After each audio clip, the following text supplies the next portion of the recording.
Justice काजी फायज ईसा ने कौमी एहतसाब ब्यूरो से मुताल्लिक एक केस के दौरान रिमार्क्स देते हुए नैब की खूब दुर्गत बनाई और इस दौरान इन्होंने डीजी नैब रावलपिंडी इरफान मंगी की अहलियत पर सवालात भी उठा दिए। सुप्रीम कोर्ट में जस्टिस मुशीर आलम और जस्टिस काजी फायज ईसा पर मुश्तमिल दो रुकनी बेंच ने खुद को नैब अफसर जाहिर करके फ्रॉड करने वाले मुलजिम की जमानत की दरख्वास्त पर समाअत की, जिस सिलसिले में नैब प्रोसिक्यूटर डीजी नैब भी अदालत में पेश हुए। दौरान समाअत जस्टिस काजी फायज ईसा ने रिमार्क्स दिए कि मोहम्मद नदीम मिडिल पास है और बहावलपुर से कैसे नैब अफसर बनकर कॉल करता था। मुलजिम ने एमडीपीएसओ को डीजी नैब बनकर कॉल की। मिडिल पास मुलजिम के पास सिर्फ एक भैंस है, लेकिन मुलजिम के पास बड़े बड़े अफसरान के मोबाइल नंबर कैसे आ गए। इस मौके पर नैब प्रोसिक्यूटर ने अदालत को बताया कि एमडीपीएसओ समेत 22 अफराद की मुख्तलिफ शिकायत मिली। एमडीपीएसओ ने डीजी नैब इरफान मंगी से राब्ता किया। जस्टिस काजी फायज ईसा ने डीजी नैब इरफान मंगी से इस्तफसार किया कि इरफान मंगी साहब, आपकी तालीम और तनख्वाह क्या है। इस पर डीजी नैब ने बताया कि मैं इंजीनियर हूं और तनख्वाह 4,20,000 रुपए है। जस्टिस काजी फायज ईसा ने सवाल किया कि आप फौजदारी मामलात का तजर्बा रखते हैं। इस पर इरफान मंगी ने बताया कि मेरा फौजदारी मुकदमात का कोई तजुर्बा नहीं। इस पर मोअज़्ज़ज़ जज ने बरहमी का इजहार करते हुए कहा कि एक इंजीनियर नैब के इतने बड़े ओहदे पर कैसे बैठा हुआ है। याद रहे कि इरफान मंगी उस ज्वाइंट इन्वेस्टिगेशन टीम का हिस्सा भी थे जिसने पनामा केस में साबिक वजीर आजम नवाज शरीफ के खिलाफ तहकीकात की थी। जस्टिस काजी फायज ईसा ने नैब की तकर्रियों पर बरहमी का इजहार करते हुए कहा कि चेयरमैन नैब किस कानून के तहत भर्तियां करते हैं। चेयरमैन नैब अब जज नहीं, इन्हें हम अदालत बुला सकते हैं। इरफान मंगी किसकी सिफारिश पर नैब में घुसाए। इस मौके पर जस्टिस काजी फायज ईसा ने इंतहाई अहम रिमार्क्स देते हुए कहा कि मुल्क को दो हिस्सों में तकसीम कर दिया गया। मार्शल लॉ में कानून की धज्जियां उड़ाई जाती हैं। हमें अल्लाह से ज्यादा एक डिक्टेटर का खौफ होता है। मार्शल लॉ से बेहतर है दोबारा अंग्रेजों को हुकूमत दे दी जाए। मौजूदा तनाजुर में जस्टिस काजी फायज ईसा के ये रिमार्क्स तज्जियाकारों के नजदीक खासी अहमियत के हामिल हैं। उनका कहना है कि यहाँ मोअज़्ज़ज़ जज साहब ने इन कुव्वतों को निशाना बनाया है जो कि इनके अपने केस में भी मुबैना तौर पर मुलव्विस हैं।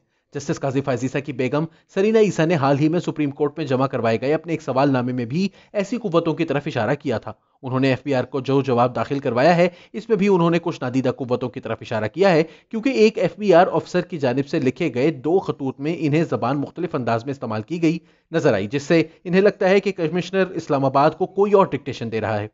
सोशल मीडिया पर भी यह बहस जारी है कि क्या इन्हें यह कहना भी चाहिए था या नहीं कि मार्शल लॉ से बेहतर है कि मुल्क अंग्रेजों को वापस दे दिया जाए। जहां कुछ लोगों की जानिब से इस पर सवाल उठाया गया कि आखिर अंग्रेज से तकाबुल की जरूरत क्या थी, वहीं इस तबसरे की हिमायत में भी लोगों ने दलाइल दिए। एंकर गरीदा फारूकी ने कहा कि जस्टिस काजी फायज ईसा मोहतरम शख्सियत हैं, मगर मुझे उनके रिमार्क से इख्तलाफ है। जस्टिस साहब एससीपी के हाजिर सर्विस सीनियर जज हैं, मुस्तकबिल के चीफ जस्टिस भी हो सकते हैं। मार्शल लॉ के तकाबुल में अंग्रेजों को हुकूमत देने, गुलामी की जिंदगी गुजारने के रिमार्क्स खासकर उनके खानदानी पस मंजर में मुनासिब नहीं। इनको सहाफी वसीम अब्बासी ने जवाब दिया कि मार्शल लॉ में पाकिस्तान के शहरियों के हकूक मुअत्तल हो जाते हैं। आइन मुअत्तल होने की वजह से शहरी महज रियासत के गुलाम होते हैं, ना कि शरीके कार। अंग्रेज की हुकूमत में भी गुलाम ही थे, ना कि शरीके हुकूमत। इसीलिए मेरे ख्याल में जज साहब ने आईनी ओहदेदार के तौर पर बिल्कुल ठीक तकाबुल किया है।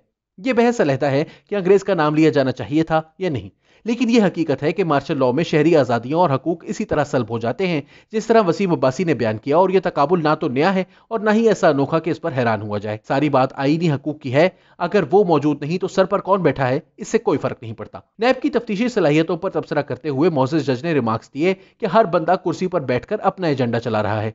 हम नैब का मीडिया ट्रायल नहीं कर रहे। वैसे भी मीडिया वाले आज कश्मीर वॉक पर गए हुए हैं, बहुत मौके दिए, मगर नैब के गैर कानूनी काम जारी हैं। नैब अफसरान की नाअहली की वजह से लोग जेलों में सड़ रहे हैं। लोगों को डराने के लिए नैब का नाम ही काफी है। मोअज़्ज़ज़ जज की बरहमी पर नैब प्रोसिक्यूटर ने कहा कि हम अपना काम कानून के मुताबिक करते हैं, जिस पर जस्टिस काजी फायज ईसा ने कहा कि लगता है हमें नैब के लिए कानून की क्लासेस लगाना पड़ेंगी। 1999 तक अब तक कोई रूल्स एंड रेगुलेशंस बनाए ही नहीं गए। सुप्रीम कोर्ट ने डीजी नैब इरफान मंगी की तकर्रुरी और अहलियत पर सवाल उठाया और अटॉर्नी जनरल पाकिस्तान को नोटिस जारी कर दिया। यह पहला मौका नहीं कि सुप्रीम कोर्ट ने नैब पर यूं कड़ी तनकीद की हो। इससे पहले साबिक चीफ जस्टिस साकिब निसार भी नैब की तफ्तीश में सुस्त रवि और इनकी जानिब से कारोबारी अफराद को हरासा किए जाने पर सरजनिश कर चुके हैं। काजी फायज ईसा ने एक हाथ आगे जाते हुए इसके सरबराह जो कि सुप्रीम कोर्ट के साबिक जज भी हैं, जस्टिस जावेद इकबाल को सुप्रीम कोर्ट बुलाने की धमकी दी है। सुप्रीम कोर्ट के अलावा ओपोजिशन और हुकूमती जमातें दोनों ही नैब पर माजी में इसकी कारकर्दगी और एकतरफा कार्रवाइयों पर तनकीद कर चुकी हैं। ऐसी खबरें भी आई थीं कि हुकूमत और हिज़्ब इख्तलाफ मिलकर नैब के कानून में तब्दीली करने जा रहे हैं, लेकिन फिर अचानक इनमें नाचाकी पैदा हो गई। यहां तक कि वजीर खारजा शाह महमूद कुरैशी ने कौमी असम्बली में तकरीर करते हुए कहा कि अपोजिशन फैटफ के हवाले से बनाए गए कवानीन को नैब के कानून के साथ नत्थी कर रही है, जबकि अपोजिशन का दावा था कि नैब के कानून के साथ उन्होंने कुछ नत्थी नहीं किया। हुकूमत खुद ही इस कानून को लाई और खुद ही इससे पीछे हट गई है। حقائق چاہے کچھ بھی ہوں، یہ بات تو طے ہے کہ نیب کے خلاف شکایات کا انبار بڑھتا جا رہا ہے، اور فی الحال بھلے حکومت اور اپوزیشن اس کے قانون میں تبدیلی کرنے پر اتفاق رائے پیدا نہ کر سکے ہوں، مستقبل قریب میں ایسا ہونا بالکل ممکن ہے۔ دوسری جانب جسٹس کاشف عزیزہ کی جانب سے یہ سخت ریمارکس بھی ایک اہم سیاسی حیثیت رکھتے ہیں۔ دیکھنا ہوگا کہ آیا ان کے یہ جملے ملکی سیاست اور ان کے اپنے کیس میں کوئی ارتعاش پیدا کریں گے یا نہیں۔